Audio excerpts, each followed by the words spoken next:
என்ன லுக்குடா அது? படகோட்டி படத்துல நம்ம தலைவர சரோஜா தேவி அம்மா லுக்கு விட்ட மாதிரி. பா, கொஞ்சம் கொஞ்சம் ஸ்லிப் ஆயிருந்தா என் வாழ்க்கை பெரிய பஞ்சாயத்து ஆயிட்டு இருக்கும். டே பூபதி, உனக்கு ஸ்டீல் பாடிடா. எந்த பொண்ணோட ஃபயர் லுக்கும் உன்னை ஒண்ணு உருக்க முடியாது. சான்ஸே இல்ல.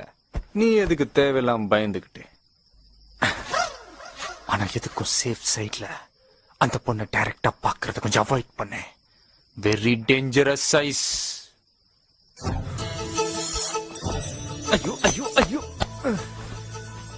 பூபதி, என்னடா ஆச்சு உனக்கு?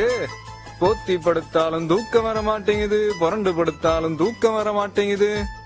டேய் பூபதி, உன்னை அந்த கண்ணு ரொம்ப டிஸ்டர்ப் பண்ணுதாடா? நேவர். எவன் சொன்னது? ஹலோ, உன் கண்ணு எனக்கு பிடிக்கல பிடிக்கல பிடிக்கல.